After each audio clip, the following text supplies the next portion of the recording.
Boy Who Grew Dragons by Andy Shepherd. Chapter 17. Oi, stinker. I searched around the plants and beanstalks, stepping among broken pots and bits of polytunnel. If dragons really had demolished Grimm's garden, then where were they now?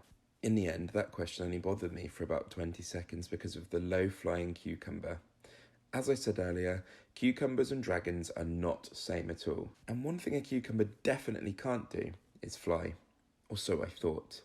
Except this one plummeted from the sky, almost knocking me out. I looked up just in time to see two shapes spiralling upwards over Grimm's greenhouse. One of them was clutching what I guessed was a bunch of carrots. Glittering sparks lit up the sky and fizzled out around them. Dragons! Flicker spotted them, and leaving the half-chewed-up plant, he flew up into the air. In his excitement, his whole body pulsed with ever-changing colours and sparks that shot out and crackled around me.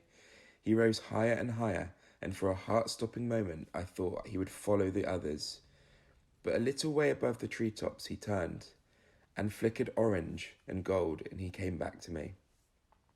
He settled on my shoulder and wrapped his tail around my neck. It felt like a buzz of electricity against my skin. We stayed there watching until the two dragons were tiny specks and then disappeared altogether. I was right, there were more dragons.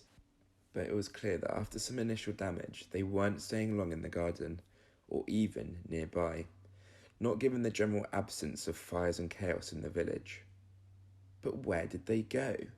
Where exactly did dragons live? Unfortunately, it turned out that that was a question that was going to bother me for a lot longer than 20 seconds, and no cucumber was going to drop the answer on my head either. I kept looking, wondering if there were more dragons hiding in Grimm's garden. I tried to remember how many empty dragon fruit skins I'd seen. I needed to check if there were other dragons who hadn't flown away. Maybe I could coax them into Grandad's garden and prevent any more damage done to Grimm's vegetables. I made my way over to his shed. Some material covering the window meant I couldn't see in, but I stared through the glass of the greenhouse at the tiny rows of pots, each one with a tiny shoot peeking out. They certainly interested Flicker, who flew straight into the glass several times before giving up and landing in a disgruntled and slightly dazed heap on a nearby bench. They were probably Grimm's pride and joy, so it was just as well that dragons hadn't managed to get in there. And then a dreadful voice growled from the shadows. Oi! Get your snotty nose off my grass, you vandal! No prizes for guessing who that was. I turned round and saw Grimm storming down the garden towards me, his black coat billowing out behind him. I had to admit this didn't look good. Not good at all. Me trampling through his wrecked veggie patch to stand with my nose pressed up against his greenhouse. And I knew it, so the guilty look in my face couldn't have been helped. Just look at my plot, Grimm snarled. I knew you were trouble as soon as I clapped eyes on you. He looked around at the devastation. My poor onions and aubergines, he moaned. Excuses trembled into my head. Any one of them would have done, but in my panic, all I got was so mixed up that I ended up blurting out, I saw a fox fly into your greenhouse with my football, so I chased it away for you. Grimm glared at me, his face turning beetroot red. Suddenly, something flew through the air and landed at Grimm's feet. We both stared at it, too surprised by the aerial attack to move. And no, it wasn't a dragon. It was worse. Much worse. Seconds later, the smell hit us as the air filled with a toxic reek of rotten egg. Stink bomb! I ran as more stink bombs soared around me and angry Grimm spluttered through the foul stink. What are you playing at? You stay away, do you hear? I'll be watching you. As I jumped the little fence, I remembered feeling that I was being watched by a noise in the hedge. It hadn't been the breeze or my imagination. I knew exactly what had caused it and who had thrown those stink bombs.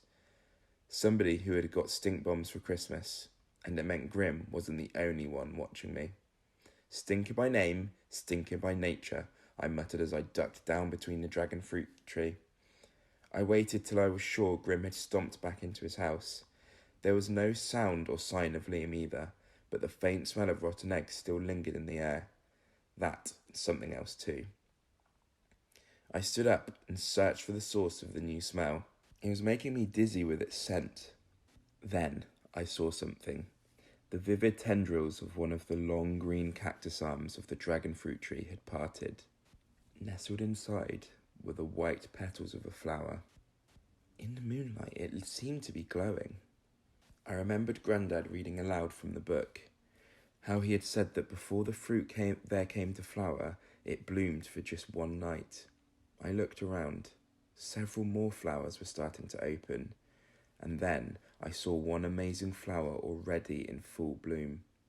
The tendrils had spread into the star-shaped, and the moon-white petals within unfolded to reveal a golden heart. This flower was as big as my head, and I breathed a rich scent of it, picturing the fruit to come. Suddenly, I knew what I had to do. With Liam nosing around and goodness knows how many more dragons soon to be growing on the tree, I needed to get help. I needed my superhero squad with me. Chapter 18 is called Nosy Eyes.